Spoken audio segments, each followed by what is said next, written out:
We're on day 46 of our 60-day healing journey to establish inner union. We're doing the work to stop the self-abandonment. We're learning how to listen to our inner voice that's guiding us, forming true inner stability. Today's affirmation is, I balance effort and rest. I balance effort and rest. So I want you to follow me when I say this. I balance effort and rest. I put in my effort, I do the work, and then I allow it to unfold. So we are looking at rest a little bit different today. We're not looking at rest as in I am sleeping, relaxing. When I say rest, we are putting in the work and then we are allowing it to unfold. The work is half of the effort. Allowing is the second half. You have to do both of these things in order for it to come to fruition. You have to put it out there, do the work, and then let it happen. If you constantly trying to fix it and fix it and fix it and have so much control, then you don't allow it to blossom into what it's naturally going to blossom into. I was having a conversation with my son earlier, and we were talking about, taking leaps of faith. And taking a leap of faith requires you to do your part and then to allow it to unfold, because you really don't have that much control where you're able to do every single aspect of it. You have to put in effort and work, and you have to allow it to manifest into whatever it's going to turn into. And so sometimes we have this tight grip on things in life where we think that we can make things do what we want it to do. It can happen how I want it to happen. I can make it do this, that, and the third. That's not the truth.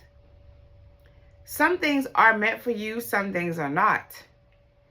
But how will you even know what's meant for you if you don't allow it to blossom or allow it to take its course or allow it to do what it needs to do for you?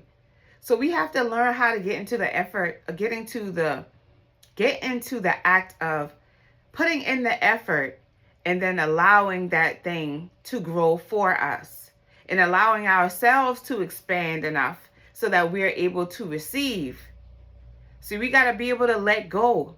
You put it in the ground and you let it grow. You plant the seed and you let it grow. Of course, you're going to have to water it, but you can't overwater it. So you put in what you can put in and then you allow it to grow. The growth happens in ways where you can't see it sometimes.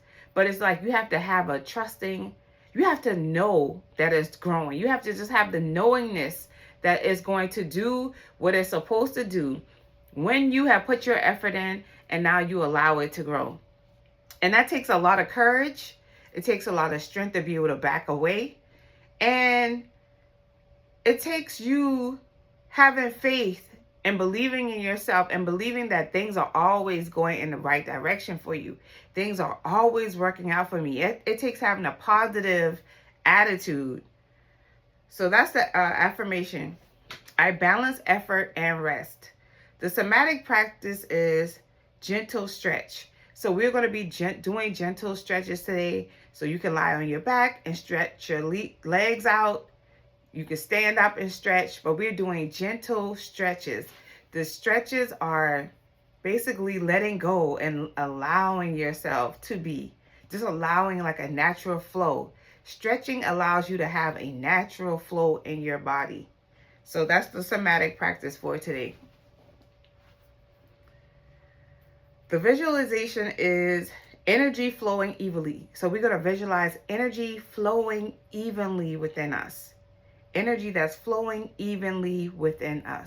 That's what our visualization is for today. Imagine energy flowing evenly through all throughout your body.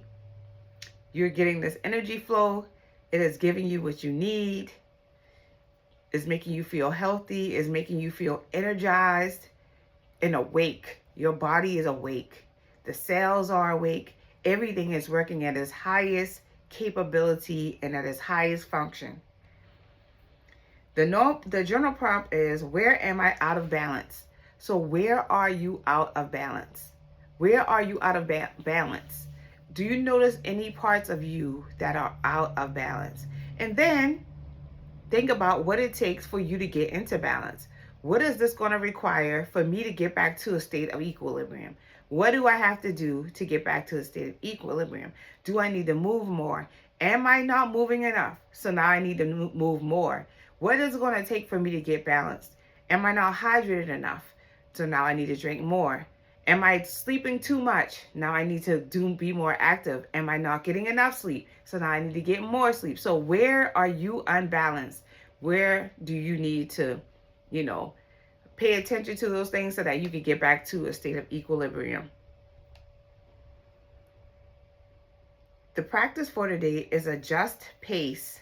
So adjust your pace. If you're feeling like you're rushing through things, slow down, take your time. If you feel like you're going too slow, you're not in your body, you're just too much in your head, then I need you to pay attention to what you're doing and pick up the pace. So we're going to adjust the pace so that we're more productive now.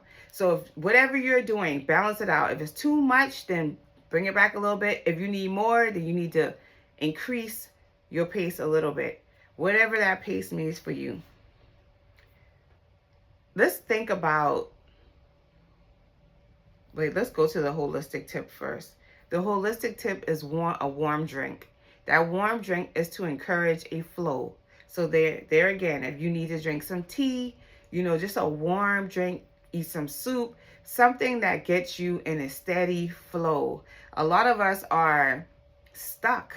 We're feeling stuck because we don't have that flow like we need to have. So now what does it require? Does it require you moving more? Turning on some music, dancing, walking more? Does it require you eating warm foods to get that flow back in your body? See, all of this works together. The way you think and the things you physically do have a lot to do with movement, have a lot to do with your flow. So you're feeling like you can't express yourself. Now you might need to just turn on some music and start to sing. You might need to record yourself speaking to yourself so that you can get your expression out. You might need to actually do some journaling to move your thoughts. So you need to move your mind, you need to move your body, you need to move your spirit. Whatever those things are, we have to always have movement because that is life. That is living when you have movement. When we start getting stuck, that's an indication that the flow is off and now we need to make some adjustments. So where do we need to make these adjustments so that we can get this flow going? Whatever that is. Because when the flow isn't going like it needs to go, it's stopping somewhere. What is it doing to your body as it's stopping? Is it affecting a part of your health? Is it affecting your well-being? Because we tend to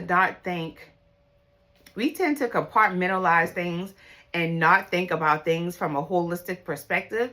So we think that we're just working on one piece of the puzzle, but this whole puzzle is working together. Your body is one giant thing functioning together. We are all one collective thing working together as humans. We are all one collective community. Although we might be individuals, but we collectively make a whole. That's the same with your body. So when you're overly expressing yourself, then something else could be lacking. You see what I'm saying? It might be too much of a flow if you're under expressing yourself. If you're not expressing yourself enough, then you could have a blockage somewhere. You might have a throat problem. Your throat might be sore. It might be dry because things aren't moving properly. If your stomach isn't working properly, you holding back your will, because the stomach is the spot where your will, the stomach is the area where your will comes from. So when you stop moving, when yourself is trying to get you to move and you're going against your own will, you're doing stuff that you don't want to do, or you're not listening to yourself, you may start having diarrhea, or you can have constipation, depending on which way that's going for you. You're not moving in life. Your legs may start to have problems because you're stagnant. You're not allowing yourself to move. You may need to make some changes where you get up out of your environment and your body is physically saying, I need to get away from here. And because you won't move, because you won't make a decision to move, you can have hip issues. You can have knee problems because you're not following the pace that yourself is trying to get you to move in. And that's the point of this journey, so that we can identify when ourself is trying to communicate with us, when ourself is trying to lead us and tell us that something is good or bad, trying to get us to make those changes that we need to make. Because when you don't listen, it starts to show up in your body. Are you carrying too much weight? Carrying too much weight for everyone else, and now you feel it in your shoulders and in your back because you are carrying too much weight for everyone else. You don't want to see what's in front of you. You know it's there, but you choose not to see. And now you start having blurred vision or eye problems because you don't want to see. You're having dry eyes because you don't want to see. See how this all works together? It manifests in your body. It's a sign that's telling you, I need to make some adjustments. But we most of the time make the physical adjustment and don't think about the unseen part of it, where your spirit might be trying to guide you somewhere, where your inner self is trying to alert you. Your intuition is trying to give you some cues like, I need you to listen to me. So this journey is about us listening and finally learning and understanding and listening to ourselves so that we can actually move forward and stop staying stagnant in these loops, these programs that we have allowed ourselves to adapt just because this is the life we live right now, the society we live in. That's just what it is. And so we got to start listening to ourselves that are leading us into a better way of living and stop ignoring that. So that's our practices for today. I hope everyone is well. We got 14 days left. I will see you tomorrow. Peace and love. Mwah.